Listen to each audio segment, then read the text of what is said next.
تعبان، مصدع، كسلان، حاسس انه ملكش نفس لأي حاجة ولا قادر تعمل أي حاجة. طب تعالى اما أقولك. بتقوم من النوم حاسس بإرهاق وإنك عايز تكمل نوم تاني وحاسس بوخم، وبتاخد فترة عشان تفوق على غير العادة طبعا. بتبقى ملكش مزاج لأي حاجة ولا عارف تستمتع بوقتك ولا تعمل شغلك، وكمان بتشعر ببعض الأعراض المزعجة ووجع في بعض أماكن في جسمك وإنك مش على ما يرام، وكل ده بدون أسباب مرضية أو مسببات فعلية للتعب.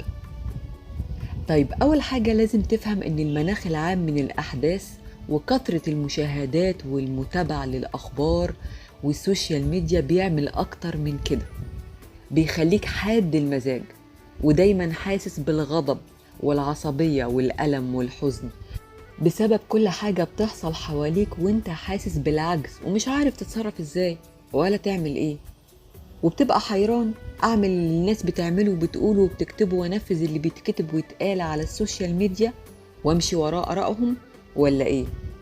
الله، طب ما في آراء مختلفة وضد بعض، واصحاب الآراء المختلفة الاتنين ناس كويسين مش وحشين، بس جايز يكون حد فيهم غلط، او حتى جايز يكون الاتنين غلط. طب والحل؟ الحل يا سيدي انك تقتنع انك مش من اولي الامر، وانك ما تمشيش ورا الناس بحجة انك شايفهم انهم كتير او بيبانوا لك انهم كتير جدا. ما تخليش حد يسيطر على تفكيرك ويوجهك، وتخلي حد ليه يوجهك؟ هو انت ملكش عقل زيك زيهم؟ هو انت ما تقدرش توجه نفسك؟ ليه دايما بتدي زمام امورك لغيرك وهو زيه زيك؟ هو ما عندوش معلومات اكتر منك، انتوا الاتنين بتشوفوا وبتقروا اللي بيتعرض قصادكم. يبقى ليه يملي عليك تعمل ايه وما تعملش ايه بحجة بعض الشعارات الرنانة او الدفاع عن بعض القضايا الانسانية او الدينية او ايا كانت القضية هي ايه؟ ولو ما عملتش ده تبقى انت واحد وحش ومش منهم. طب وفيها ايه لما ما تكونش منهم؟ هما لما جم يعملوا حاجة واخدوا قرار، اخدوا رأيك وقالوا لك ده صح ولا غلط، او نعمل ايه او ما نعملش ايه؟ يبقى خلاص، بمنتهى البساطة كل واحد عقله في راسه يعرف خلاصه. انت مش مضطر ابدا انك لازم تمشي ورا قطيع، لان ممكن القطيع ده ماشي في طريق وصف نهايته الغرق او التهلكة، ساعتها كل دول محدش فيهم هينفعك، كانوا نفعوا نفسهم اولى وفكروا قبل ما ينساقوا بدون تفكير بالاندفاع العاطفي فقط اللي بيتم استغلاله غالبا. وده بيبقى أول سبب بسبب الضغط العصبي والصداع والتفكير الكتير والحيرة من كل اللي بتشوفه قصادك طول اليوم على السوشيال ميديا وبيتقال وبتسمعه مع كل الناس حواليك. الحاجة التانية، التوقيت ده من السنة كل عام بيكون فيه تغيير في المناخ، وبالتالي تغيير في الطاقات، وعلى قد ما تقدر تحاول تطلع من جواك طاقة حب وتسامح ورضا لكل حاجة حواليك، وفي نفس الوقت تسكن جواك نفس الطاقات الطيبة دي بعيداً عن التركيز عن الحزن والألم والغضب، لأنه كله بأمر الله، محدش بإيده لنفسه حاجة وبالتالي لغيره. هو مش كل حاجة بتحصل لينا وحوالينا بيد الله ومشيئة الله؟ بسم الله الرحمن الرحيم، قل إن الأمر كله لله، وكمان ولله غيب السماوات والأرض وإليه يرجع الأمر كله فاعبده وتوكل عليه وما ربك بغافل عما تعملون. وبسم الله الرحمن الرحيم، ولله ما في السماوات وما في الأرض وإلى الله ترجع الأمور. صدق الله العظيم.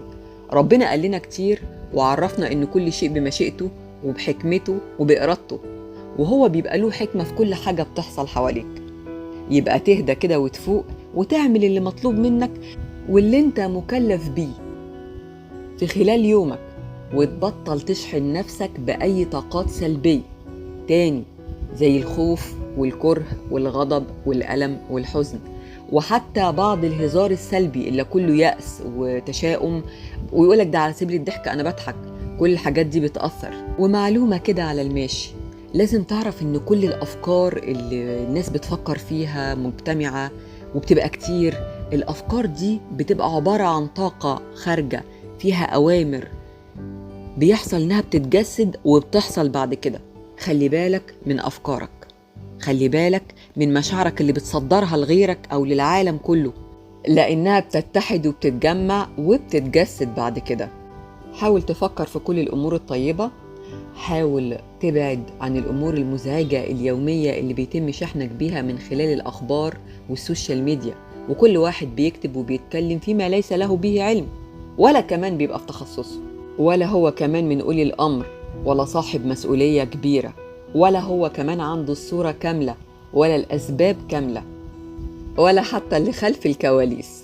مش لازم أبداً تمشي ورا مجموعة أو قطيع بحجة إنك لازم تعبر عن رأيك أو يتم اتهامك إنك أنت ما اتكلمتش ليه أو ما بتعملش زيهم ليه.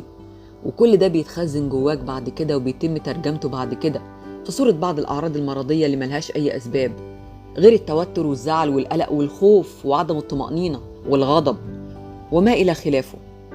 من الظواهر اللي زادت مؤخراً في الزمن اللي احنا فيه ومن أخطر الأمور إن احنا بقينا بنستقي معلوماتنا من بعض، والبعض ده اللي هو احنا مش متخصصين، بنتكلم في غير تخصصاتنا وفي غير مجالاتنا وفيما ليس لنا به دراية كاملة. لما تحب تهدم مبنى أو مؤسسة أو بناء أو مجتمع، حط كل واحد في غير مكانه في غير تخصصه، هيعمل اللي مش مطلوب منه وهينفذ حاجة هو ما يعرفهاش عن جهل، هيقع المبنى ده ويتهد. وللأسف ده اللي مطلوب وبيحصل من خلال السوشيال ميديا. أصبح كل واحد بيتكلم وبيفتي في غير مجاله وبصفة وثقة وغرور رهيب وإن هو صح. والمشكلة الجموع اللي بتمشي وراه جايبين اليقين والثقة على أساس كلامه ده منين؟ الله أعلم، بس عشان عاجبهم الكلام على هواهم. وتقف انت في النص حيران قلقان متوتر مضغوط ومش عارف تعمل ايه.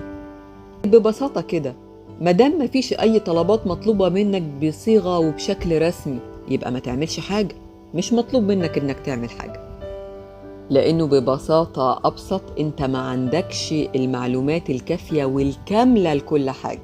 افتكر ان في كلام كتير بتشوفه وبتقراه وانت ما تعرفش صاحب الكلام ده اللي ورا الشاشة مين، ايا كان الاسم اللي حطه او الصورة اللي حاططها، انت مش متأكد، انت ما شفتش بطاقته الشخصية ولا شفته في حياته اليومية عامل ازاي وبيعمل ايه او هو مين. اخر نصيحة النهاردة في حلقتنا، لازم تفهم ان الاكل عليه عامل كبير، فانت عبارة عن ما تأكله وتشربه، وده كمان بيأثر بقوة على المزاج العام والحالة النفسية. افتكر انك تعود نفسك دايما على كل ما هو بسيط وطبيعي، وتخفف من اي حاجة مصنوعة والتدخين والسكريات الزيادة والقهوة الزيادة، علشان بتسبب شد عصبي وتوتر على المدى البعيد. الافراط في اي شيء له مضار صعبة وخطيرة. كلوا واشربوا ولا تسرفوا انه لا يحب المسرفين. اشرب ميه كويس، قلل من نسبة الكافيين، اتمشى وشم الهواء، وحاول تتنفس صح. التنفس السليم بيحسن المزاج وبيهدي الأعصاب. واعمل لنفسك روتين أو نظام يومي كده للتهدئة وإزالة جميع أسباب التوتر والشحن السلبي اليومي اللي بتصادفه بيمر عليك، بإنك تفصل شدة الأعصاب والضغط العصبي اللي بتشوفه عن طريق أي شيء هادي ولطيف وحاجة بتحبها وحاجة طيبة وحلوة جميلة. واطمئن بالله دايما وما تدخلش في جدال كتير، لأنه بيستنزف طاقة وأعصاب وعلى الفاضي. كل الجدال ده لن يؤدي إلى أي شيء غير إضاعة الوقت والجهد وتعكير المزاج العام. وأنا عارفة إن الحلقة مش هتعجب ناس كتير النهاردة، ومش هتبقى على مزاج ناس كتير ولا منطقهم وتبقى مثيرة للجدال، لكن دي كلمة حق حبيت أقولها وأنبه ليها. ودمتم بكل خير. كان معكم هند الدالي.